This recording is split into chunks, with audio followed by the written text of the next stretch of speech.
여러분 보시기에는 믿지 않으시겠지만은 사실 제가 여기에 서 있는 것은 저는 그저 하나님의 기적이라고 생각합니다. 왜 그러냐면요, 제가 작년 5월 달에 제가 친구 목사가 저한테 자기가 교회를 하루 종일 비니까 와서 설교를 해달라고 부탁을 했거든요. 그래서 무심코 가겠다 그랬어요. 그래서 제가 5월 달에 가서 설교를 하고 그 다음날 월요일 날 제가 몸살이 나가지고요 들어 누웠었어요. 제 체력이 그랬습니다. 감당할 만한 체력이 안 돼요. 그래서 제가 이 교회에 와달라는 말씀을 들었을 때에 제일 걱정되는 게 체력이었어요. 제가 이 감당할 설교를 할 수가 있겠나 했는데, 매 주일마다 제가 하나님 앞에 감사하고 하나님이 나를 붙들어 주시고 설교할 수 있도록 만들어 주는구나 라는 것을 여러분은 몰라도 저는 매주일 그것을 감사하게 생각하고 매주일 느끼고 있습니다. 오늘도 주님께서 저를 딱 붙잡아서 자빠지지 않도록 꽉 붙잡고 있는 것을 제가 느끼고 또 봅니다. 이것이 하나님의 기적 아니겠습니까? 성도님 여러분, 저는 기적을 믿습니다. 오늘날 우리가 다 좀 잘 살다 보니까 기적이 별 필요 없는 사람들도 있고 그래서 기적을 안 믿는 사람들이 굉장히 많습니다. 기적을 부인하는 분도 많죠. 특별히 지식층일수록 기적을 부인합니다. 무슨 그런 허황된 말을 하느냐고 그렇게 말씀하신 분들 많습니다. 제가 뭐라고 그분들에게 강요하지 않습니다. 그러나 내 삶 속에 기적이 필요하다고 느끼시는 분요, 오늘 이 말씀을 귀담아 들으셔서 여러분 삶 가운데에 기적이, 하나님의 기적이 날마다 일어나시기를 간절히 소원합니다. 그런 마음으로 준비했고 그런 마음으로 여러분에게 전해드리려고 합니다. 오늘 제가 읽은 이 말씀은 주님의 기적 가운데에, 주님이 공생애 가운데 일으켰던 수많은 기적, 사실 예수님은 가는 곳마다 기적을 일으켜서 기적을 일으키시는 분이다 이렇게 말해도 과하지 않을 정도로 여러분 마태마가 누가 요한을 보시면은 기적으로 꽉 차 있습니다. 예수님이 행보할 때마다 기적이 일어나는, 기적의 예수님이시에요. 그런데 그 많은 기적 가운데 가장 그 클라이막스라고 볼 수 있는 것 중에 하나가 오병이어의 기적이라는 거죠. 오병이어라는 말은 떡 5개라는 말입니다. 오병, 떡벽자입니다. 이어, 물고기 2마리, 오병이어, 그렇게 줄여서 우리가 한문으로 얘기를 합니다마는 떡 5개와 물고기 2마리로 5,000명을 먹이신 놀라운 기적의 사건, 아무리 들여다봐도 다른 말로 할 수 없는, 제자들이 얼마나 이 오병이어 사건에 충격을 받았냐면요, 예수님의 여러 기적들이 사복음서에 다 나오는 거 없어요. 여기저기 막 나오지요.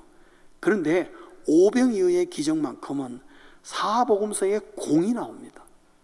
그 말은 얼마나 제자들이 이 사건을 깊이 기억하고 있느냐 하는 것이죠. 그래서 이 이상의 기적을 달리 표현할 수 없는 정도로 굉장히 중요한 기적 사건이라는 거죠. 그렇다면 오늘 우리의 일상에 있어서 우리 예수 믿는 성도의 삶 속에서 일어날 수 있는 기적이라는 것은 얼마든지 일어날 수 있는 기적이라는 거죠. 왜? 오병이어의 기적을 보면은 우리가 필요한 기적이 설마 오병이어를 뛰어넘는 기적일 수 있겠냐는 거죠.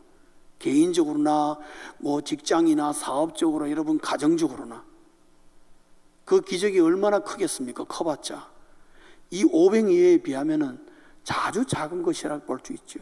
그렇다면 오병이어의 이 기적을 우리가 잘 살펴보면은 오늘 우리에게 있어서도 얼마든지 하나님은, 예수님은 기적을 일으키시는 분이구나 라는 것을 당연히 깨닫게 된다는 거죠. 그런 의미에서 어떤 분들은 이 오병이어의 사건을 어릴 때부터 늘 들어서 너무너무 잘 알지만은 그럼에도 불구하고 오늘 이 내용을 다시 한번 우리가 훑어볼 필요가 있다는 거죠. 도대체 무슨 일이 일어났는가 하는 것입니다. 제가 그냥 서머리, 그리고 이 말씀의 행간을 조금씩 읽어 드리려고 합니다. 여러분, 문제의 시작은 35절과 36절에 나옵니다. 해는 저물어 가는데 주님의 말씀이 끝나지 않았어요. 그리고 너나 할 것 없이 모두가 배가 고픈 상태였어요. 시장하단 말이에요. 근데 둘러볼 때 그곳은 빈들이라 그랬어요. 맞습니다. 여러분, 지금도 베세다라는 지방을 가보시면은 그 쭉 가버나움에서 쭉 북쪽으로 들어가는 골짜기입니다. 야산 같은, 언덕 같은 골짜기입니다. 지금도 사람이 안 살아요. 굉장한 골짜기죠. 빈들 맞지요. 마루가 뚝 떨어진 곳입니다.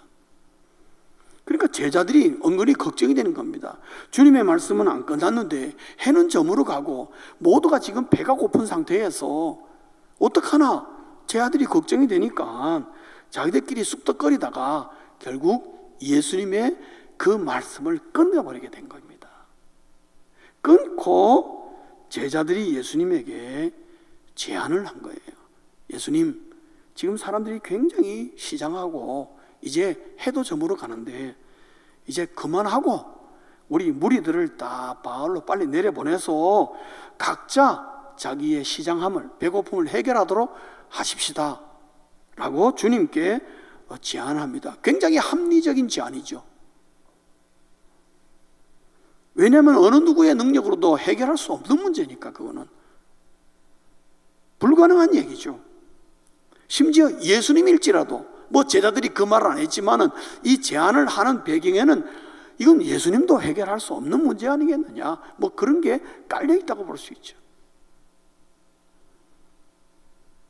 근데 37절에 보면 예수님이 그 말씀을 듣고 뭐라고 하는지 주님 몰라서 그냥 다 아세요. 아마 제가 예수님이었다면 그러냐고, 벌써 시간이 그렇게 됐냐고, 그럼 오늘 여기서 파하고 다 돌려보내서 각자 먹는 거 해결하도록 하고 모자라면 또 내일 하지 뭐, 이렇게 아마 했을 겁니다, 저는. 근데 주님이 그 내용을 다 알면서도 주님의 되돌아오는 주님의 말씀은 뭐였냐면은 너희가 먹을 것을 주라는 거예요.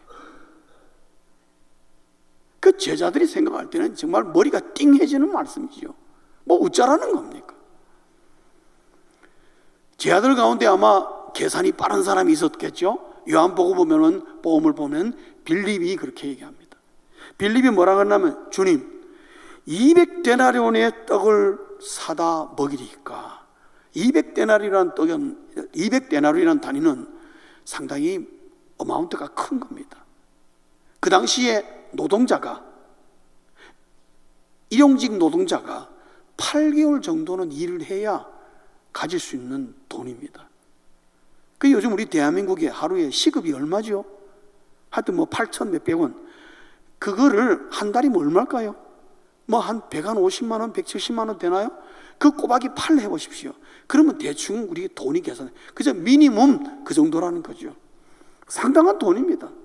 근데 문제는 이 말을 하는 의도는 뭐냐면 그 많은 돈이 없을 뿐더러, 당연하죠, 설령 있다 하더라도 그 많은 떡을 어디서 구하시겠습니까? 급히 구해야 되는데. 저는 성지순례하면서 베사다보다도 더 북쪽으로 가서 마침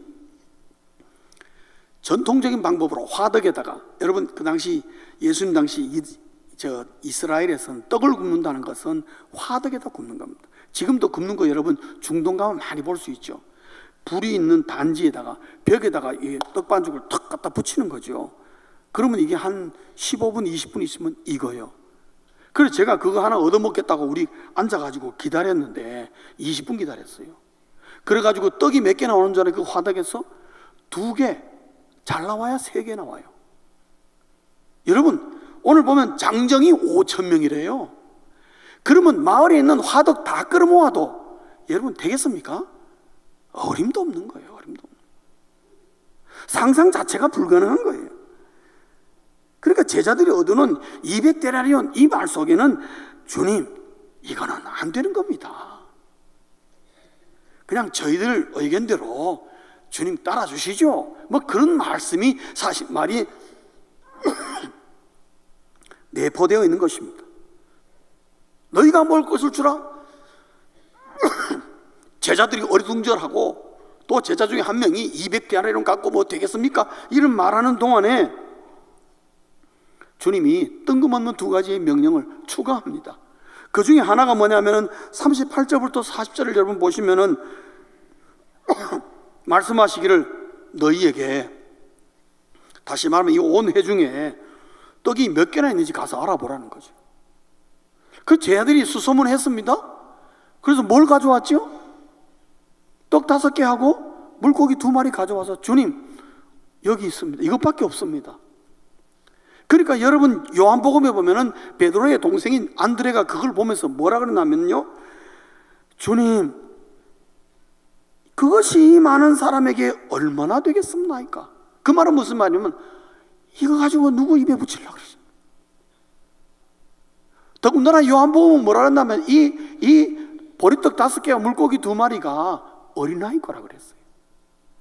어린아이 도시락이에요. 여러분 어린아이가 먹어봐야 얼마나 먹겠습니까? 저는 여러분 가끔 순두부집에 가면요 이상하게 꼭 조기를 한 마리씩 줘요. 맞습니까? 이거 경험하셨어요? 근데 조기가 이런 조기를 잡아도 되나 싶을 정도로 조그마한 걸 줘요. 조그마한 조기 주는데 전 먹을 때마다 늘 미안하다, 네가 아직 크지도 않았는데 벌써 우리가 잡아먹었네, 그런 마음인데, 여러분 여기 물고기라는 게 그만한 거예요. 사실은요 보리떡, 여러분 이만한 보리떡인 줄 아십니까? 천만에 어린아이가 한 입에 톡 털어놓으면 없어지는 그 정도 사이즈밖에 안 돼요. 그거 5개, 그 조그마한 물고기 2마리, 그걸 주님께 드렸어요. 근데 주님이 그걸 받아들고 하시는 두 번째 말씀이 뭐냐면은 이제 사람들을 전부 다 그룹으로 형성해서 저 푸른 잔디 위에다가 다 앉히라. 그래서 제 아들이 50명 100명 무리져서 쭉 앉는 장면이 여러분 나옵니다. 그래 앉혔어요. 근데 참 희한한 것은 예수님이 이 명령에 대해서 설명이 한마디도 없어요. 뭘 어떻게 하겠다는 게. 그래도 이 제자들이 신통하게 예수님의 명령에 그냥 순종했다는 거예요. 마음속으로 뭔 생각했는지 모르겠지만 사실 말도 안 되는 명령이지만은 일단 제자들은 순종했어요. 시킨 대로 했습니다. 그러고 난 다음에 41절이 등장하는 거죠. 41절에서 뭔가 일이 벌어지는 것입니다. 41절 우리 한번 읽어보시겠습니다. 다 같이 읽겠습니다. 시작.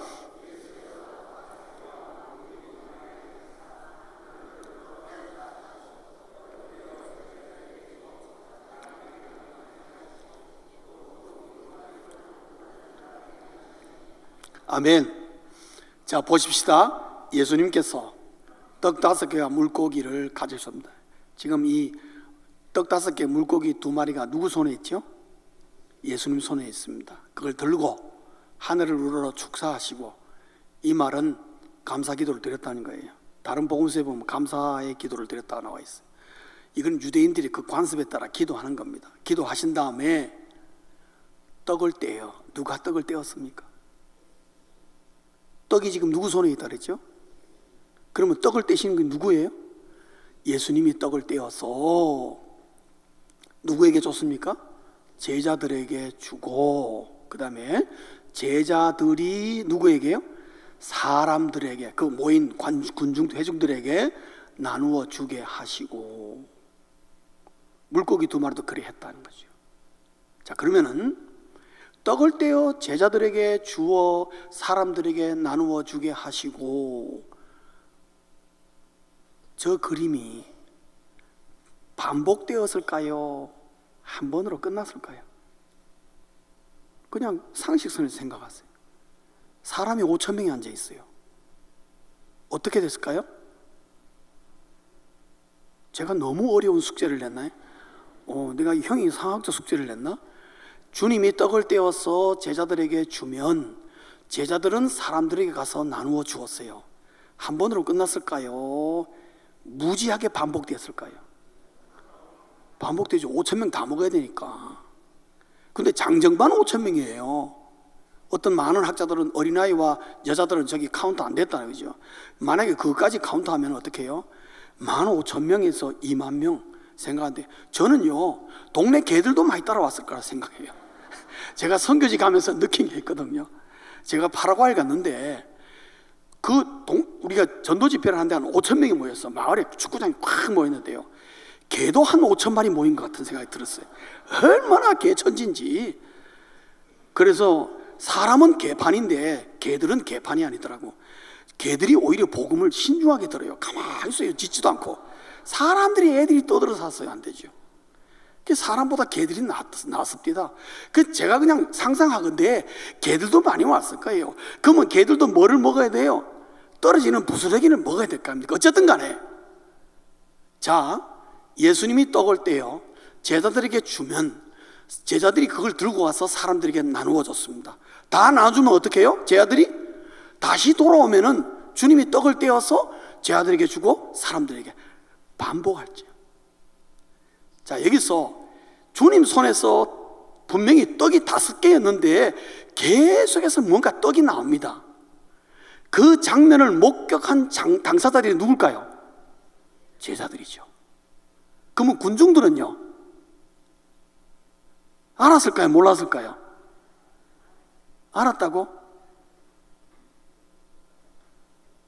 여러분, 제가 여러분과 지금 간격이 있는데 여기서 뭐 우물쭈물하고 있으면 여러분 알겠어요? 더군다나 앞에 사람들이 서 있다고 제 아들이 왔다 갔다 합니다 지금. 그럼 제가 여기서 이러면 여러분 알겠어요? 대체적으로 쉽게 할 수 있는 거는 군중들은 몰랐어요. 군중들은 뭐만 했어요? 주니까 받아 먹었을 뿐이에요. 그러나 이 기적의 그 순간을 확실하게 본 사람은 누구예요? 제자들이. 왜? 받으러 왔으니까. 한 번, 두 번도 아니고 받고 이거 뭐야? 또 갖다 주고 다시 돌아오면 어떻게 해요? 이거 뭐야? 수도 없이 반복된 거죠. 한두 번 갖고 해결되는 문제가 아니죠. 그러면 제자들이 눈으로 봤을 때 이 제자들이 잊을 수 없는 것은요, 한 번 그냥 끝나고 끝난 게 아니라 수없이 똑같은 것이 반복되고 나중에 물고기 또 반복되고. 언제까지 반복되었어요? 모두 다 배불리 먹을 때까지 반복된 것입니다, 여러분. 그럼 제자들이 볼 때는 이건 충격이에요. 어떻게 이럴 수가 있나? 있을 수 없는 장면을 자기들이 눈으로 봤기 때문에 뭐라고 말할 수 없는 거예요. 그래서 제자들이 잊지 못하는 겁니다. 이건 도저히 있을 수가 없는 거예요.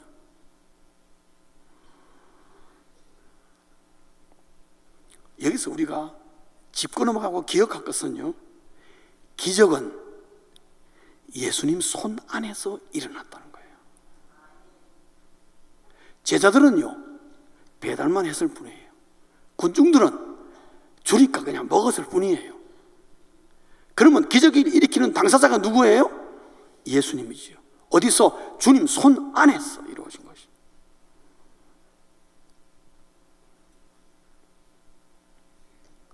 그리고 또 하나 기억할 것은 예수님의 기적은 더하기가 아니라 뭐예요? 곱하기라는 것을.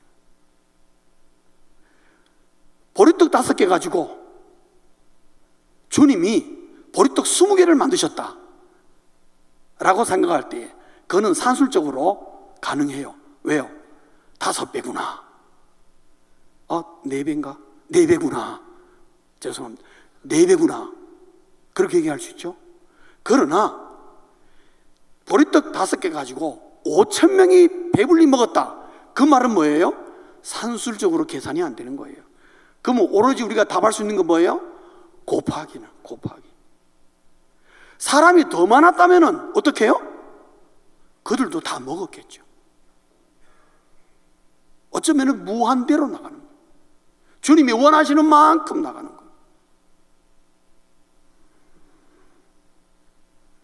기억하십시오. 예수님의 기적은 더하기가 아닌 곱하기의 기적이다. 그렇기 때문에 풍성한 것입니다. 하나님이 기적을 일으키고 주님이 기적을 일으키는 그 현장에는 항상 풍성해요. 겨우겨우 먹었다 이런 말이 주님 사전에는 없습니다. 여러분 구약에 일어나는 기적들을 보십시오. 수가성 여인의 기적이나 나인성 과부의 기적이나 그 기적들을 보십시오. 퍼내도 기름이 계속 쌓여 있고요, 먹어도 밀이 있는 현장을 볼 수 있어요. 그게 오늘 여기서 주님을 손을 통해서 그대로 이루어지는 걸 볼 수 있습니다. 42절과 44절 보면은 기적의 결과는 배불리 먹고, 그 다음에요 12광주리가 남았고, 그 다음에 먹은 남자가 5,000명이었더라. 이것이 뭘 의미합니까? 거기 있는 모든 사람들이 다 만족하게 먹었다 이 말씀. 그렇죠? 만족하게 먹었다. 그리고 모두가 평안하였다. 주님의 기적은 항상 우리에게 만족을 주고 우리를 평안하게 하는 것입니다. 불안과 두려움을 물리치고 주님의 풍성한 은혜로 말미암아 주님의 기적은 거기에 나타나고 모두에게 평안을 주는 것입니다. 저는 이 말씀을 준비하다가 여러 주석가들도 그런 얘기를 합니다만은 시편 23편이 기억나게 하는 거예요. 여러분 시편 23편 1절 2절 뭐라고 되어 있습니까? 한번 읽어보실까요? 시작.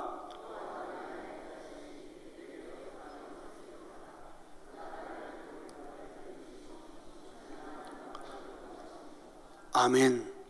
아마 마가도 이것을 기억하지 않았나 생각이 듭니다. 왜 그러냐면은 오늘 우리 35절 앞에 34절에 보면은 원래 이 30절부터 이게 시작되는데 30절부터 34절에 의도는 뭐냐면은 주님이 원래 오병이어의 기적을 일으키려고 의도하신 것은 아니었어요. 뭐냐면은 사실 베세다 뜰로 오게 된 이유는 제자들이 복음을 선포하고 주님의 파송을 받아서 여러 가지 기적과 놀라운 일들을 경험하고 돌아와서 굉장히 피곤했어요. 그래서 예수님이 뭐라냐면 야 피곤하니까 좀 가서 쉬자. 그래서 쉬러 가는 길이었어요. 그런데 무리들이 막 떼지어 주님을 따라오니까 34절에 뭐라냐면 큰 무리를 보시고 그 목자 없는 양 같았습니다. 여기서 예수님이 목자고 그게 모이는 모든 군중이 누구라는 거예요? 양과 같은 모습으로. 그러고 난 다음에 이들을 무리지어 앉히는데 39절에 보면 뭐랄까요? 때를 지어 어디 위에 앉게 하시니? 푸른 잔디 위에 앉게 하시니. 그 23편 1절 2절 왜 걷어? 예. 그가 나를 무슨 풀밭에? 푸른 풀밭에 누이시며. 그리고 결국은 이 오병이어를 통해서 뭐예요? 내게 부족함이 없다는 거예요. 시편 23편에서는 다윗은 그냥 고백입니다. 내 삶 속에 이랬다는 거죠. 자기 신앙적인 고백인데 예수님은 시편 23편 1절 2절의 다윗의 고백을 어떻게 해요? 눈으로 보여주신 거예요. 그렇다. 다윗의 시편 고백이 엉터리가 아니고 그 고백이 똑같다. 다윗이 경험한 거나 지금 여기 있는 수많은 군중이 경험한 거나 똑같다는 것을 마가가 우리에게 보여주는 거예요. 그 말은 무슨 말인가? 오늘날에도 주님과 함께 있으면서 주님 일, 주님의 부족함이 없고 그가 나를 푸른 풀밭에 누이시며 실반한 물가로 인도하시는다고 이 다윗의 고백을 나의 고백으로 삼는 자에게는 어떻게 해요? 주님이 그것을 현실로 얼마든지 보여주실 수 있는 분이라는 거죠. 기적은 그게 우리를 가르쳐 줍니다.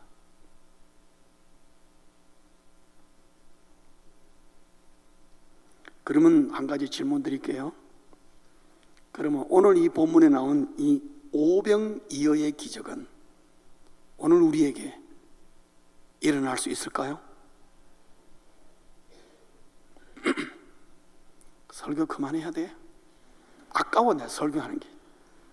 대답이 이래갖고 오늘도 이 영동중앙교회에 오병이어의 기적이 일어날 수 있을까요?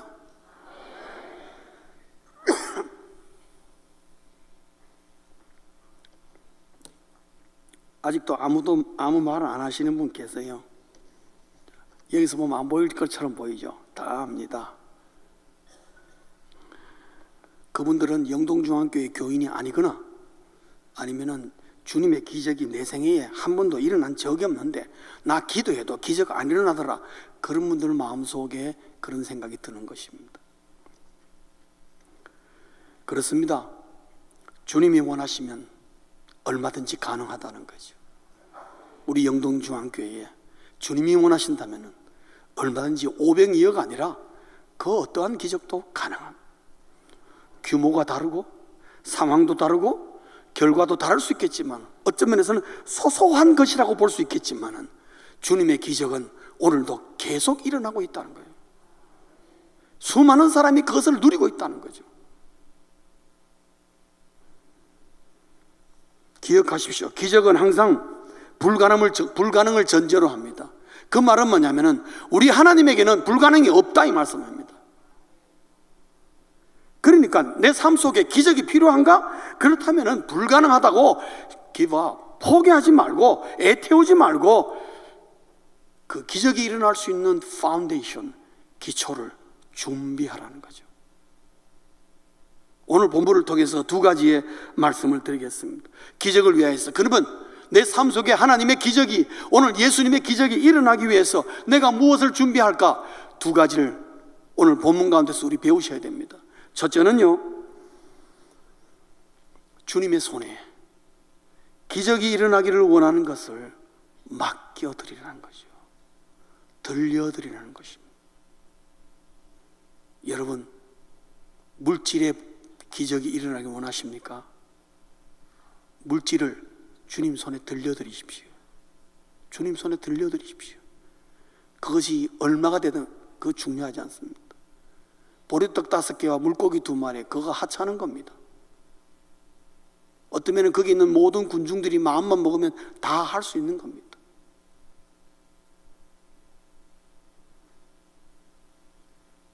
여러분에게 시간적인 기적이 필요합니까? 여러분의 시간을 주를 위해서 드리라는 거예요. 몸에 건강이 필요합니까? 몸 아프다고 교회 안 나오고 그러지 말고 몸 아파도 교회 나와서 엎드리라는 거죠. 내 몸을 주 앞에 올려드리는 게 중요합니다. 힘들어도, 육신이 괴로운 분들 그 마음 충분히 이해하죠. 그러나 저는 늘 얘기합니다. 주님 앞에 나와 엎드리라. 내 몸을 엎드리라. 어떻게 주님의 손에 들려드릴 수 있을까? 3가지의 간단한 팁을 드립니다. 첫째는 요청하십시오.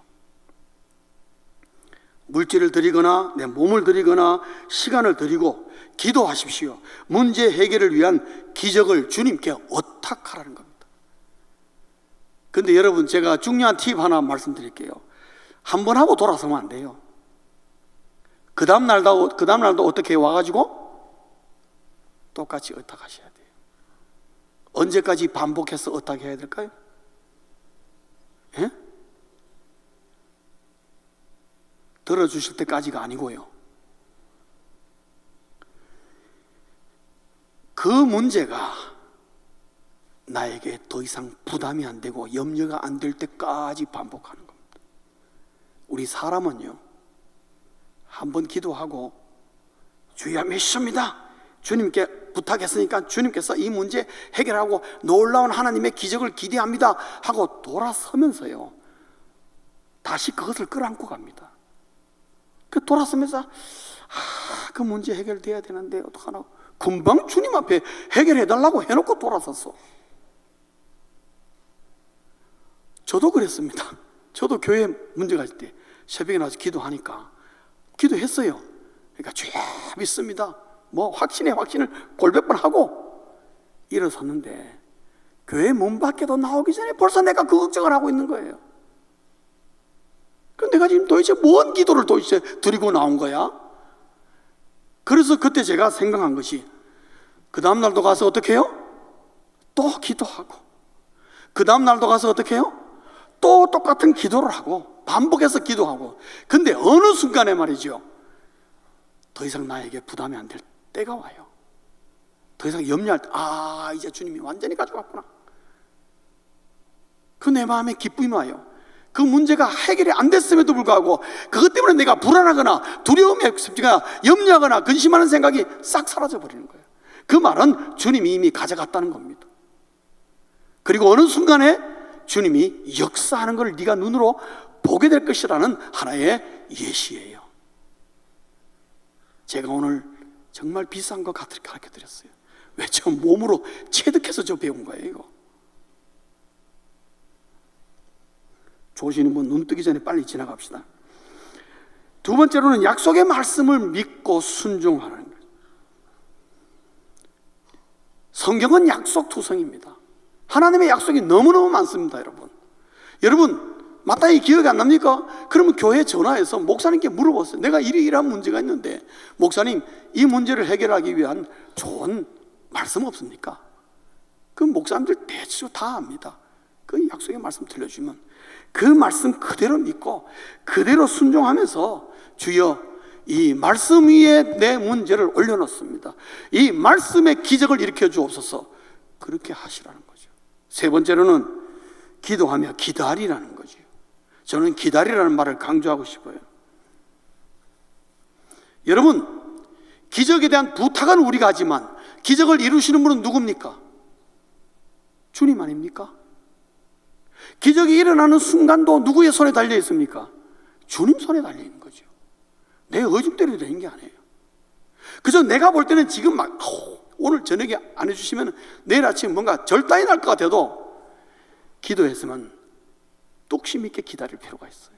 인내함으로. 그랬을 때 주님은 우리에게 실패하지 않습니다. 기적의 순간은 주님이 결정하시고 역사적인 순간은 주님이 알아서 하시는 거예요. 왜? 주님이 맡았으니까. 여러분 기억하십시오. 주님이 맡은 것은 주님이 해결해 줍니다. 근데 기다리다 못해서 여러분이 중간에 끼어들어서 내가 하겠다고 그러면요 주님이 셋백 하는 경우가 있어요. 아 그래 네가 하겠다고? 그러면 해봐봐. 그래서 아마 천국의 창고에는 우리가 기도했는데 주님이 응답하려고 이러다가 다시 창고에 들인 것들이 무수하게 많을 것이라고 그렇게 말해요. 사실인지 아닌지 모르겠는데 열심히 기도해놓고 사람들이 그걸 기다리지 못해가지고 참다 못해 급하니까 자기 마음대로 막 해버리는 거야. 그럼 주님 일을 하다가 오케이 알았어 해.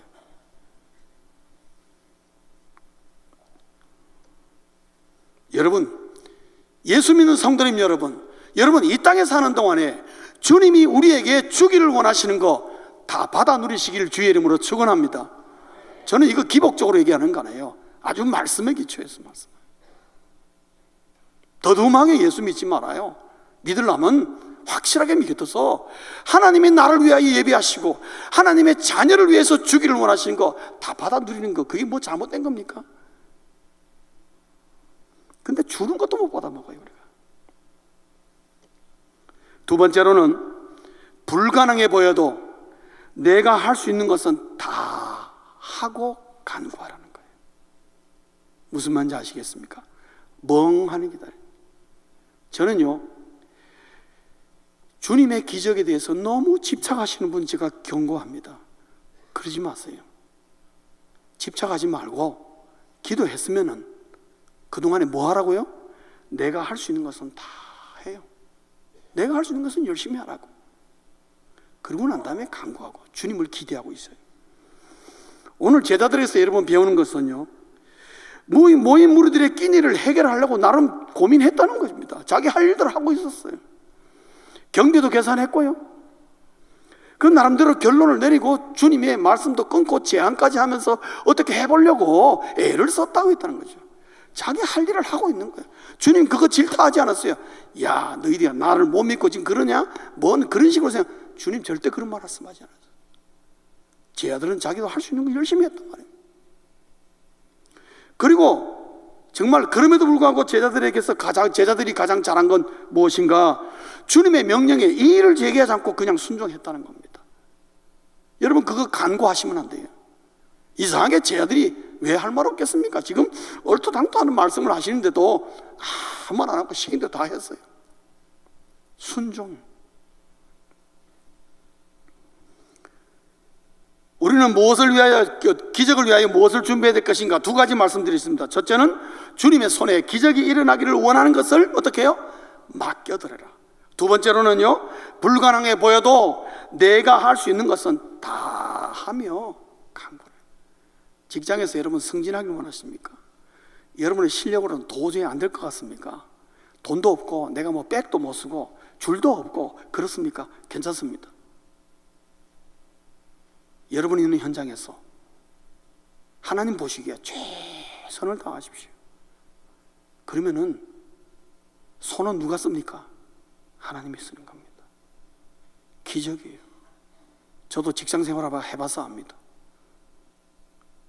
제가 자랑은 아닌데요, 우리 그룹에서 제가 그때 우리 그룹에 한 20-30명 같이 입사했는데 희한하게요, 뭐 제가 뇌물을 쓰기를 합니까? 뭘 찾아가긴 합니까? 다른 친구들은 뭐 명절 때 되면 뭐 매니저 찾아가고 뭐, 저는 한 번도 안 찾아갔어요. 오히려 주일날 회사가 너무 바빠서 주일날 나오라는데도 제가 주일날 안 나갔어요. 그럼 매니저한테 그 다음날 정말 욕 무지하게 먹었어요. 근데 여러분요, 슈퍼바이저는 제가 제일 먼저 됐어요. 저는 아무리 생각해도 제 능력으로 된 거 아닌 것 같아요. 하나님이 그렇게 세워버린 거예요. 그러니까 매니저고 디렉터고 뭐 소용없어. 하나님이 세우면 승진하는 거죠. 안 그렇습니까? 직장생활 하신 여러분들, 하나님이 올리면 올라가는 겁니다. 그 쓸데없는 돈 쓰지 마세요. 괜찮아요. 하나님이 올리면 올라가는 겁니다. 하나님이 세우면 세워지는 거예요. 말씀을 적겠습니다. 예수님의 기적이 여러분의 삶 속에 일상이 되기를 주의 이름으로 축원합니다. 왜냐하면 성경을 보면은 주님의 일상의 기적이에요. 보십시오 여러분, 주님의 일상의 기적이었어요. 매일매일 기적이었어요. 이 험악한 세상에 사랑하는 성도님 여러분, 우리가 무엇을 가지고 올바르게 충실하게 신앙생활 할 수 있겠습니까? 예수님의 기적이 없다면요, 우리의 신앙은 밋밋하고 지루하고 별 재미없는, 내가 왜 교회를 나가야 될지 이유를 늘 회의하게 되는 그런 지경에 자주 처할 수 있습니다. 그러나 내 삶 속에 주님의 기적을 여러분들이 만나보고, 오, 주님이 기도했더니 이렇게 하셨네 해보십시오. 예수 믿는 게 얼마나 재미있고 신나는지 몰라. 주님은 우리가 그런 신앙생활을 하시기 위해서, 하기를 원해서 지금도 얼마든지 우리의 삶 속에 주님은 개입하기를 원하시는 것입니다. 그래서 그 기적, 여러 가지 작고 큰 기적을 통해서 예수님이 하나님 되심을 드러내는 것, 오늘 이 오병이어의 최종적인 목적이에요. 예수님은 나의 일상에서, 매일의 삶 속에서 예수님이 하나님 되심을 드러내기를 매우 기뻐하십니다. 그렇기 때문에 기적이라는 것은 주님은 우리에게 전혀 인색하지 않습니다. 그리고 주님의 입장에서는 기적 별거 아닙니다. 기적이 뭡니까? 초자연에 머물러 있는 하나님이 자연세계, 그의 자녀들을 위해서 자연세계에 개입하면은 그게 뭐예요? 기적입니다. 여러분, 미러클이 그겁니다. 여러분 기억하십시오. 하나님 눈으로 볼 때는 감기나 암 말기 환자나 똑같습니다. 무슨 말인지 이해되십니까? 우리의 눈으로 볼 때는 감기 들린 사람은 뭐 어찌어찌 하면 낫고, 암 말기는 저거는 불가능하다, 저거는 이제 다 됐는가 보다, 그런 생각이 우리 쉽게 빠집니다. 맞습니다. 우리의 눈으로 볼 때는 격차가 어마어마한 거예요. 생과 사를 가늠할 수 있는 그런 차이가 보이지만, 주님의 눈으로 볼 때는 감기를 치료하신 것이나 암 환자를 낫게 하신 것이나 똑같습니다. 왜요? 하나님은 이 우주 만물을 뭐로 창조하셨습니까? 말씀으로 하셨습니다. 말씀 플러스 뭐 난리 피운 거 하나도 없습니다. 우리 하나님을 가소평가하지 마십시오. 기적의 성도가 우리 영동중앙교회가 되시길 주의 이름으로 축원합니다. 기억하겠선 주님과 동행하면은 우리의 삶 속에 주님이 나타나시길 원하시기 때문에 수많은 기적을 경험하게 될 것입니다. 오늘 본문의 핵심은 주님이 거기에 계셨다는 사실이죠. 기적을 믿으십시오. 여러분 삶 가운데 일상의 기적이 되도록 많은 주님 앞 많은 것을 올려드리고 부탁을 하십시오. 그래서 기적이 일상이 되는 우리 영동중앙교회 성도님들 되시길 주의 이름으로 축원합니다. 기도하시겠습니다.